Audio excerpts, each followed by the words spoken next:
Hi, welcome to a new recap. Today we'll recap the movie Black Panther Wakanda Forever. Enjoy! The film opens with Shuri working resolutely in her lab, as T'Challa is passing on from an obscure sickness, and she is wanting to track down a fix. At the point when she finds a potentially useful answer, is met by Ramonda, who seriously illuminates Shuri that her sibling has passed on. The realm of Wakanda holds a burial service parade for their cherished lord. Each resident dresses in white, and a wall painting of T'Challa has been painted.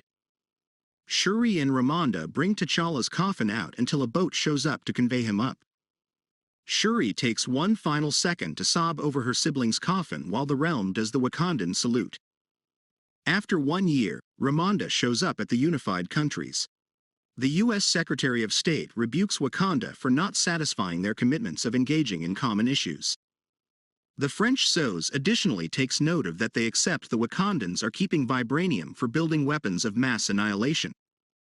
Ramonda hits back that they are as yet grieving T'Challa's misfortune and that they realize what might occur if vibranium fell under the control of pariahs.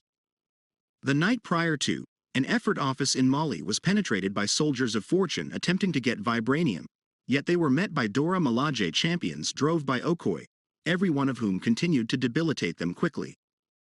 The Dora Milaje then, at that point, bring the caught mercs before the UN where Okoye drives them to stoop.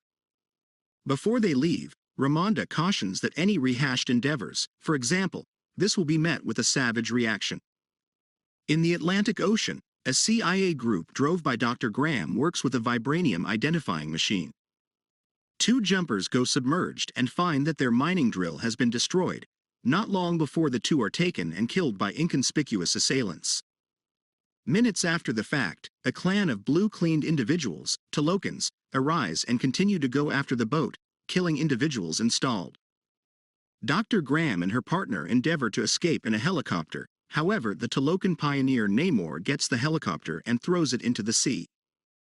Ramonda and Okoye return to Wakanda, where Ramonda finds Shuri proceeding with her work on new innovation. While her mom proposes that she keep dealing with her engineered heart-molded spice to bring back the Black Panther, Shuri declines as she trusts the Black Panther to be an artifact and simply attempted to reproduce the spice to save T'Challa.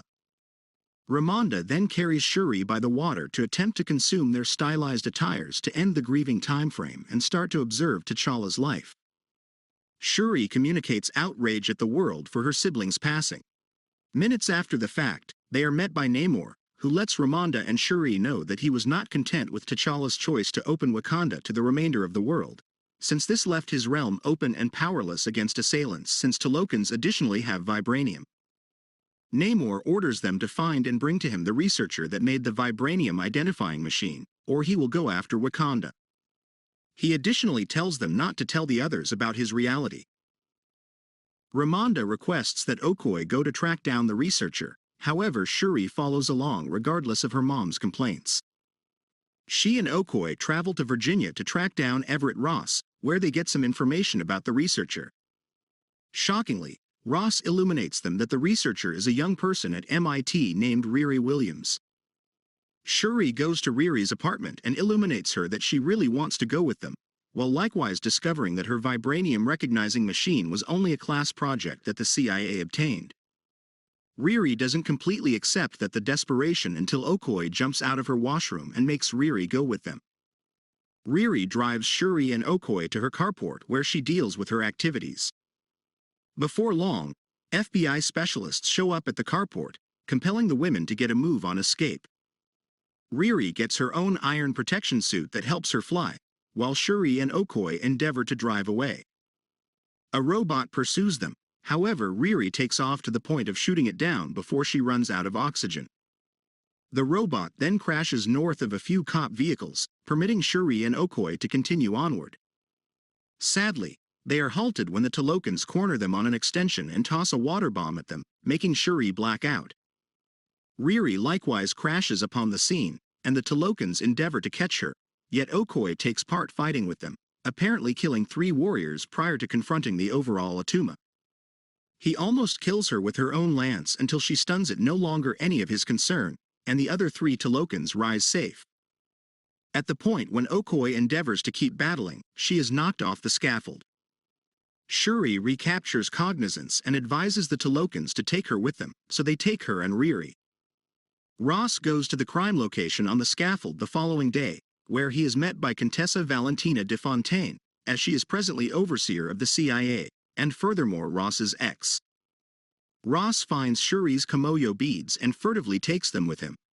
Okoye gets back to Wakanda before the board to request that Ramonda lead a group submerged to track down Shuri, yet for her disappointment in guarding Shuri, Ramonda strips Okoye of her position as Broad and of her situation as Dora Milaje.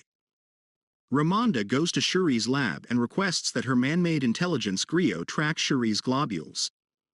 She reaches out to Ross, who furtively addresses her despite Val's good faith. He lets Ramonda know that the CIA accepts Wakanda as liable for the assault on the mining transport. However, Ramonda can't see him much about Namor's contribution. Ramonda goes to Haiti, where she finds Nakia working at a school since the blip. While she and Ramonda are glad to see one another, Ramonda notes Nakia was missing from T'Challa's memorial service. Nakia advises her that she was unable to bear to consider it being a mind-blowing finish, despite the fact that Ramonda advises her that for Wakandans, passing is never the end. She asks Nakia for help in safeguarding Shuri. Nakia goes to address a neighborhood town lady in the Yucatan Peninsula, as she has seen Namor and depicts his legend as Kukulkan, or the feathered serpent god. Down in Talokan, Shuri is given conventional clothes to wear prior to meeting with Namor.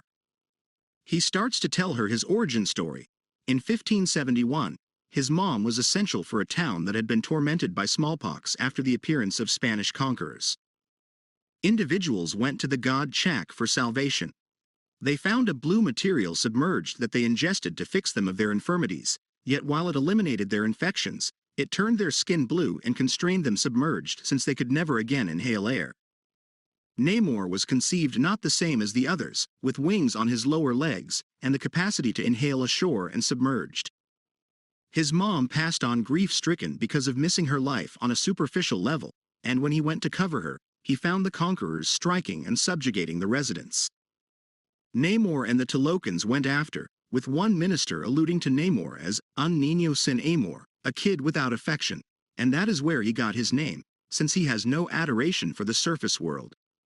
He takes Shuri further and shows her his realm, a prosperous and flourishing country much the same as Wakanda, and he requests that Shuri assist with safeguarding their realms against the remainder of the world.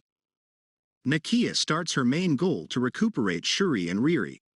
In the interim, Ramonda meets with Namor after she addresses Ross, who illuminated her that the CIA is trying to make a move against Wakanda for the mining transport assault. At the point when she advises Namor to acknowledge liability regarding it, he cautions Ramonda about making a retaliatory move against the Wakandans in the event that they compromise Talokan's openness. Nakia advances submerged and kills Namor's cousin Namora before she can go after Shuri.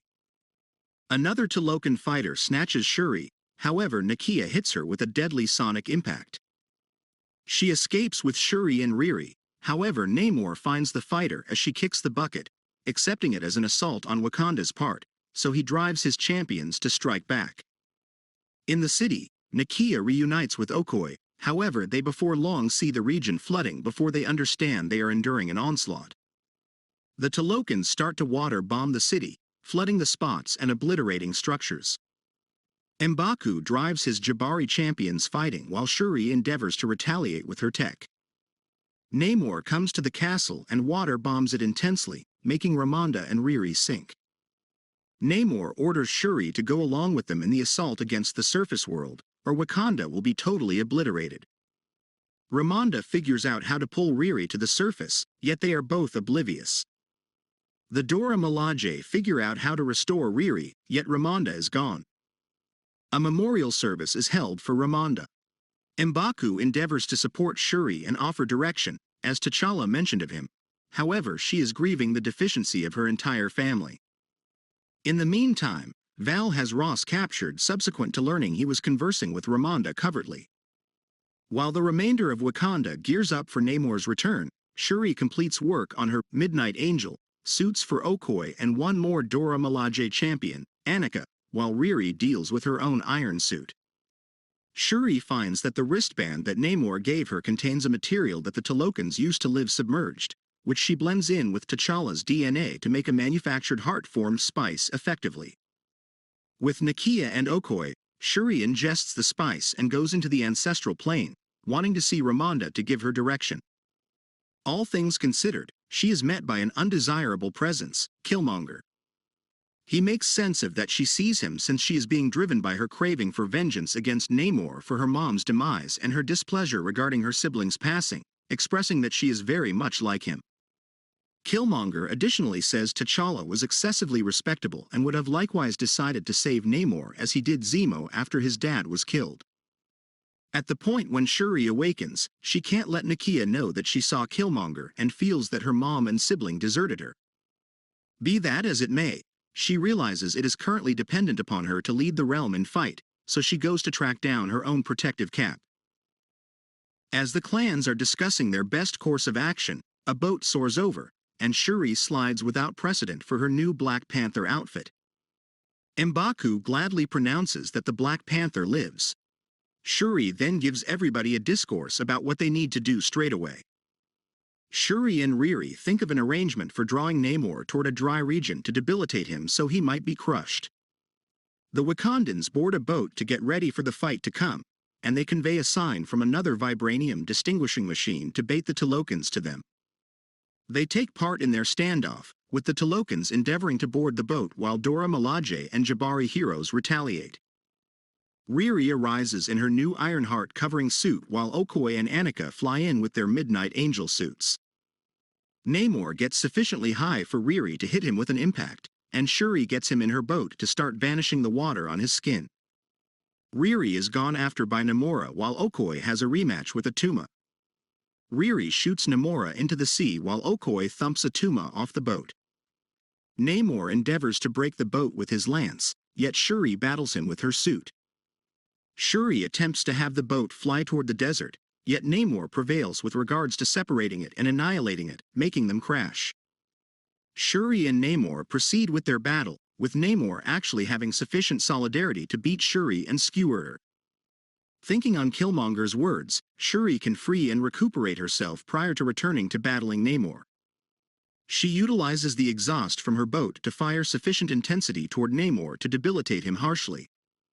She gets his lance and plans to bargain the killing blow until she sees a dream of Ramonda addressing her, advising her to show him who she truly is. Shuri orders Namor to yield so that neither of their kin needs to experience the ill effects of their interests for retribution, and Namor concurs. He yields and is returned to the Talokans to cancel their battle and get back. In the repercussions, Shuri sends Riri home back to Boston yet tells her she needs to leave her suit there for dread that the US will continue fights with Wakanda. She gives Riri the vehicle that had a place with her dad, presently repaired. Back in Talokan, Namor addresses Namora and tells her it was important to align themselves with Wakanda since they have no different partners to safeguard them, and this will help their own out. In the meantime, Okoye goes to break out Ross from bondage. Shuri goes to Haiti to meet with Nakia by an oceanside, as she says there is one thing she wants to do. She sits by a pit fire and consumes her stately clothes, as she plunks down to think back about T'Challa lastly lament for his demise. During the credits, Nakia brings a kid, Toussaint, who is her and T'Challa's child, and hence Shuri's nephew. Nakia affirms that Ramonda met him before her demise, and that he has been living calmly there. Toussaint lets Shuri know that his Wakandan name is T'Challa. Shuri sits and grins, realizing her sibling's inheritance lives on. Subscribe the channel for more interesting movies. See you soon.